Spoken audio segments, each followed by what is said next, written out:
जय हिंद। चलिए बच्चों, आज के इस वीडियो लेक्चर में हम लोग मैटर को केमिकल कंपोजिशन के बेसिस पे क्लासिफाई करते हैं। इसके पहले आपका 2 वीडियो पढ़ चुका है जिसमें हम लोग काफी अच्छे तरीके से समझे हुए हैं कि मैटर क्या होता है और इसे कैसे क्लासिफाई किया जाए। इसका जो पहला वीडियो था वो था केवल इंट्रोडक्शन के बारे में, ठीक है ना, जिसमें हम लोग मैटर समझे थे और उसको डिफाइन भी किए थे, एग्जाम्पल भी देखे थे। जो दूसरा वीडियो आपका था उसमें हम लोग क्लासिफिकेशन पढ़े थे on the basis of physical state.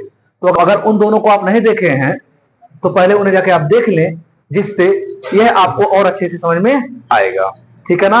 और साथ ही साथ आप अपना कॉपी, नोटबुक, पेन वगैरह लेके बैठे, जिससे जो भी चीजें यहां निकल के आए उसे आप नोट करते रहें। तो चलिए आज का यह खूबसूरत सा वीडियो लेक्चर स्टार्ट करते हैं। तो सबसे पहले देखिए यहाँ पे हेडिंग क्या है, लिखा है आपका classification of matter on the basis of chemical composition. Chemical composition के आधार पे इसे कैसे क्लासिफाई किया गया है। तो इसमें सबसे पहला हमारा टॉपिक है कि केमिकल क्या है। क्या आप सभी जानते हैं कि केमिकल क्या है? अगर आप जानते हैं तो कमेंट सेक्शन में आप आंसर दीजिए कि हाँ सर हम जानते हैं, और अगर नहीं जानते हैं तो उसका तो आंसर हम आपको देंगे ही, लेकिन अगर आप जानते हैं तो आंसर जरूर दीजिए। चलिए देखिए, केमिकल से जो आप सेंस समझते होंगे वो यही समझते होंगे कि जो दवाएं हैं या मेडिसिन हैं यही केमिकल हैं, यही केमिकल हैं। क्या ये सही है? नहीं, ये सही नहीं है। हाँ, ये दवाएं केमिकल हैं, लेकिन ये 100% सही नहीं है कि केवल दवाएं ही केमिकल हैं। और भी चीजें हैं जो केमिकल हैं। अगर हम आपसे कहें तो बेटा जो आपका वाटर है ये केमिकल है, शायद आप हंसेंगे, ठीक है ना। तो सर वाटर कैसे केमिकल हो गया? नहीं हो सकता है केमिकल। हम आपसे कहें कि जो आपका साल्ट है जो आप डेली रूटीन में लेते हो केमिकल है, ठीक है ना। तो आखिर कैसे? कुछ तो तरीका होगा। देखिए तरीका क्या है, जो केमिकल है इसके लिए जो है कुछ कंडीशंस हैं। कंडीशन क्या है?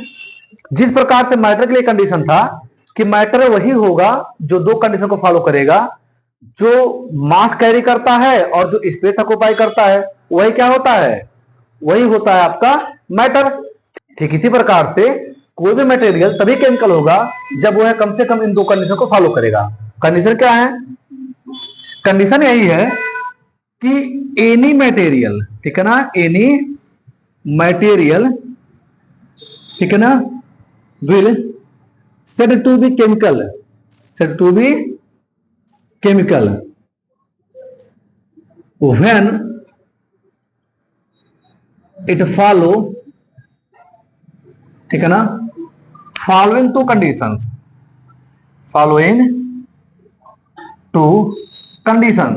यानी कोई भी आपका मटेरियल होगा वह केमिकल कहलाएगा या कहा जा सकता है जब वह इन दोनों कंडीशन को फॉलो करेगा। कंडीशन क्या है आपका? पहला कंडीशन है must have fixed composition, fixed composition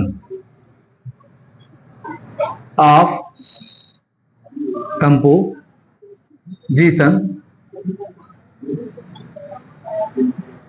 of components. And जो आपका दूसरा है are harmful for us in case of access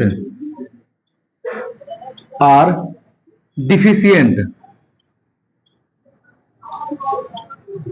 in our body. ठीक है ना, 2 कंडीशन है। इसका मतलब समझ लीजिए आप, कोई भी मटेरियल, कोई भी सब्सटेंस आपका केमिकल हो सकता है अगर उसका कंपोजिशन कैसा हो? फिक्स हो, और साथ ही साथ अगर वह हमारी बॉडी में अधिक हो जाए या कम हो जाए, यानी उसकी लैकनेस हो जाए या डिफिशियंसी हो जाए या वह एक्सेस में हो जाए, तो हमारे लिए हार्मफुल होता है। एग्जाम्पल देखिए, सबसे बेहतरीन एग्जाम्पल होता है, जैसे मान लीजिए हम ये कह दें कि जो आपका साल्ट है, क्या है? साल्ट, यानी कि NaCl, कॉमन साल्ट NaCl। इसका अगर देखिए आप तो यहाँ पे जो इसका फार्मूला है, इसमें जो इसका कंपोजिशन है, कंपोजिशन क्या? उसका internal structure, composition means internal structure, वो कितना है यहाँ पे, वो है आपका 1:1। यहाँ पे एक एटम किसका है, सोडियम का है, तो दूसरा एटम किसका है, क्लोरीन का है। क्या ये फिक्स है कि नहीं है? अगर आपके घर पे कोई कॉमन साल्ट है, उसका फार्मूला ये है, तो क्या लेबोरेटरी में कॉमन साल्ट का फार्मूला अलग होता है क्या? नहीं, फार्मूला सेम होता है। अगर वही कॉमन साल्ट अमेरिका में है तो क्या फार्मूला अलग है? नहीं, उसका फार्मूला वही है। मीन्स अगर कोई कंपाउंड है यानी कोई मटेरियल है, उसका फार्मूला फिक्स है तो केमिकल हो सकता है। तो ये पहला कंडीशन था। दूसरा कंडीशन, अगर ये हमारी बॉडी में क्या हो जाए, कम हो जाए, यानी अगर इसकी डिफिशियंसी हो जाए, इसकी क्या हो जाए, डिफिशियंसी हो जाए, तो क्या होता है? तो सबसे बड़ी जो समस्या आती है वो क्या आती है, लो बीपी। ठीक है ना, क्या आती है, लो बीपी, ब्लड प्रेशर का कम होना। और अगर ये हमारी बॉडी में क्या हो जाए, एक्सेस हो जाए, ठीक है, तब क्या होती है, तो होती है समस्या हाई बीपी। यानी कि NaCl अगर हमारी बॉडी में कम होता है तो लो बीपी है, ज्यादा होगा तो हाई बीपी। समस्या हुई कि नहीं हुई?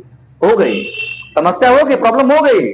ठीक है ना, तो देखिए ये दोनों कंडीशन फॉलो कर रहा है, इसको भी और इसको भी। मीन्स ये केमिकल हो गया, ये केमिकल हो गया। ऐसे दूसरा एग्जाम्पल देखिए आप, जो मैंने कहा वाटर, क्या कहा मैंने, वाटर। ठीक है ना, जो वाटर होता है इसका फार्मूला देखिए यही है कि नहीं है, H2O। H2O, जरा देखिए कि क्या इसके पास फिक्स कंपोजिशन है कि नहीं है, है। किसका कंपोजिशन देखना होता है, उसमें प्रेजेंट एटम्स का। तो देखिए वाटर में अगर देखा जाए तो हाइड्रोजन कितना है, 2 है। कितना हाइड्रोजन है, 2 है। और ऑक्सीजन कितना है, 1 है। यानी रेशियो कितना है इनका, 2:1। मैं कह दूं कि मैंने लेबोरेटरी में वाटर बनाया तो फार्मूला तो H2O ही रहेगा ना। मैं कह दूं कि मैंने जो है मुंबई से वाटर मंगाया तो फार्मूला तो H2O ही रहेगा। वो अलग बात है कि उसमें कुछ चीजें डिजॉल्व है, लेकिन फार्मूला तो आपका वही है ना। यानी जो प्योर वाटर है फार्मूला यही है। मीन्स रेशियो क्या है, फिक्स है कि नहीं है, फिक्स है। तो अब बात करें कि क्या ये हार्मफुल है हमारे लिए।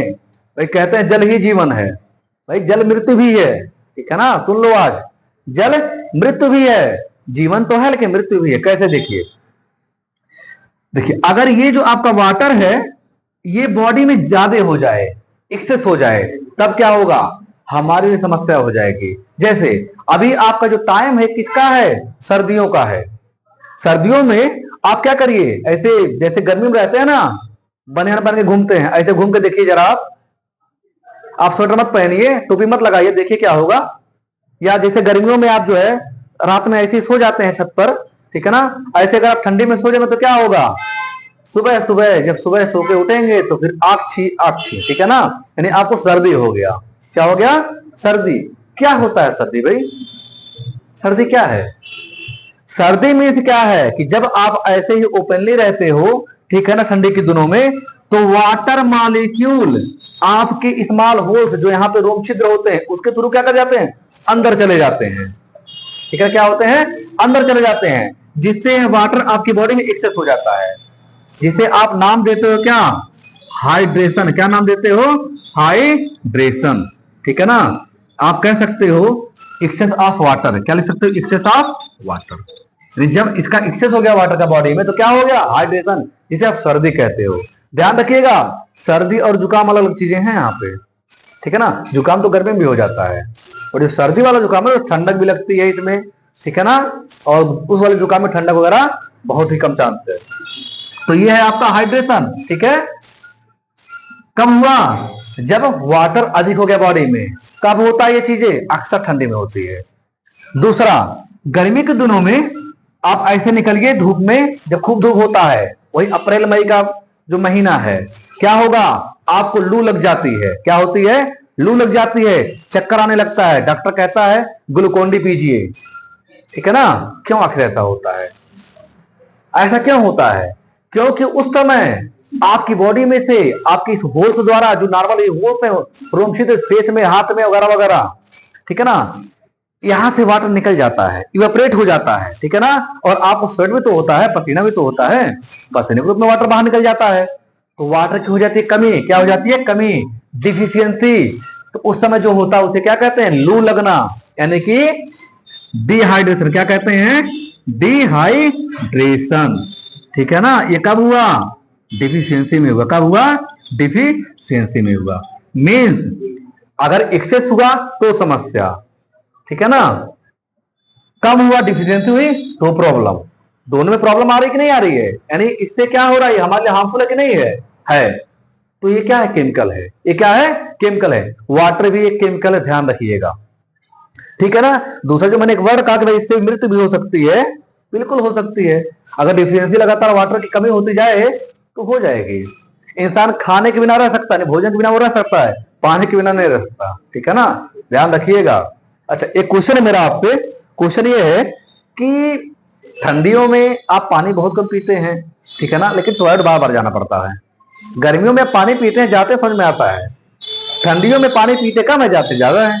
क्यों ऐसा होता है, क्योंकि इन्वायरमेंट से वही वाटर आपके स्किन के थ्रू अंदर चले जाते हैं बॉडी में, और जिससे आपके वाटर का जो मेंटेनेंस है बना रहता है, और वाटर एक्सेस भी हो जाते हैं, ठीक है, जिससे बाद आपको दौड़ के जाना पड़ता है। समझ गए, ये है कहानी इसकी। आई होप आपके दोस्त चीजें समझ में आ गई होंगी। चलिए ऐसे हम और एग्जाम्पल लेते हैं। एग्जाम्पल देखिए, जैसे मान लीजिए हम कहते हैं सुगर, ठीक है ना, क्या कहते हैं, सुगर।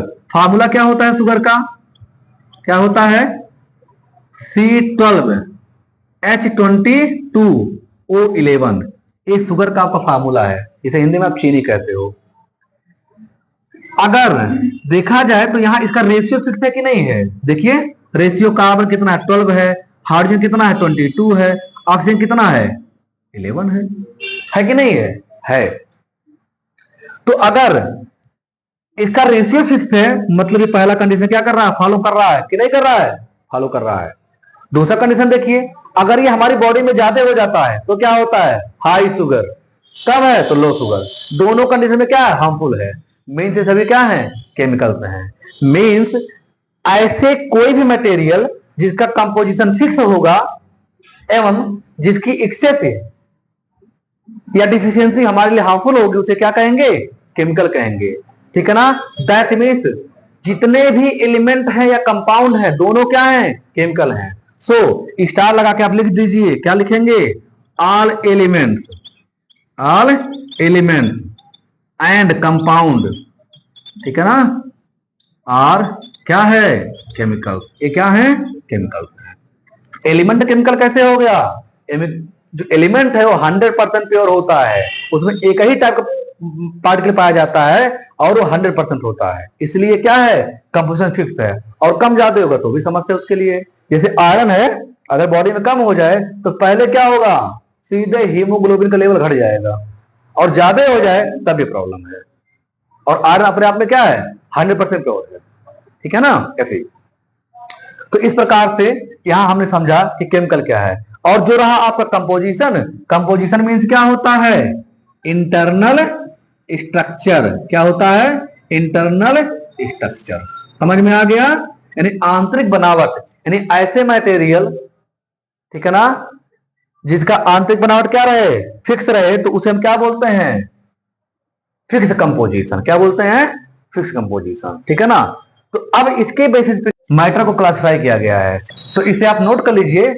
फिर हम लोग इसके नेक्स्ट पार्ट में देखते हैं कि इसका क्लासिफिकेशन कैसे किया जाएगा। मिलते हैं नेक्स्ट वीडियो में, तब तक के लिए धन्यवाद, जय हिंद।